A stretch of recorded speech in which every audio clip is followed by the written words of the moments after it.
Şimdi tabii gerçekten uzun süre oldu. Neredeyse bir yıl olacak. Tabii 2024 yılı 31 Mart seçimleri vardı. Seçim bitti. Ramazan ayı vardı. Ramazan ayı bitti. Ardından bayram. Bayram da bitti. Şimdi tam da gündemi.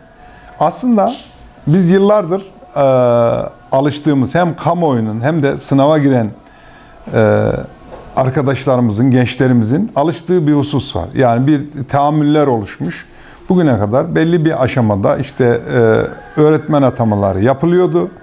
Daha sonra Eylül ayında başlıyordu bu arkadaşlarımız. Ama bu sene nedense hala bugün işte Nisan ayının ortasındayız. Ama hala ne olacaklarını bilemiyorlar. Müthiş bir kaygıları var. Gelecek kaygısı var. Yani gerçekten bu sene, yani geçen seneki sınavla acaba öğretmenliğe adımını atabilecek mi, atamayacak mı?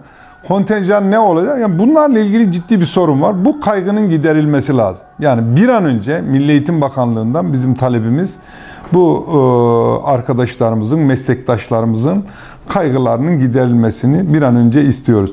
Eğer bu kaygılar giderilmediği takdirde yani ileride çok ciddi sorunlarla karşılaşabilir. Hem arkadaşlarımız karşılaşabilir hem toplumun diğer kesimleri karşılaşabilir. Ben bugün mesela 4 tane ilçemizi, Tufanbeyli, Sayınbeyli, Feke, Kozan ilçelerimizi ziyaret ettim. Oradaki başkanlarımızla, yönetim kurulundaki arkadaşlarımızla görüştüm. Onlar da bu öğretmen atamalarıyla ilgili, yani kamuoyunda aslında ciddi bir seçim falan bitmiş. Şimdi geçim derdi başlamış tabiri. Eskiden de vardı ama şimdi biraz daha gündeme gelmiş.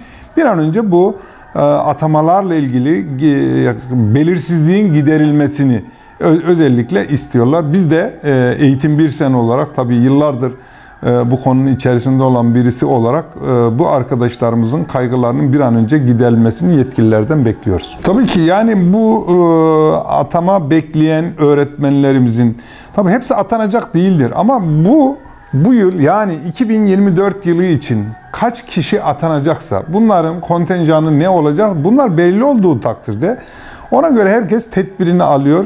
Ders çalışması gereken işte önümüzde 2024 yılının KPSS'si ya da işte ya da daha sonraki aşamada yani bunlara hazırlık yapması veya askere gidecekse askere gitmesi veya evlenecekse evlenme gibi yani bu sosyal hayatı etkiliyor. Bu kadar arkadaşımızın hayatını etkiliyor. O açıdan bunun yani bu kaygıların bir an önce giderilmesi lazım.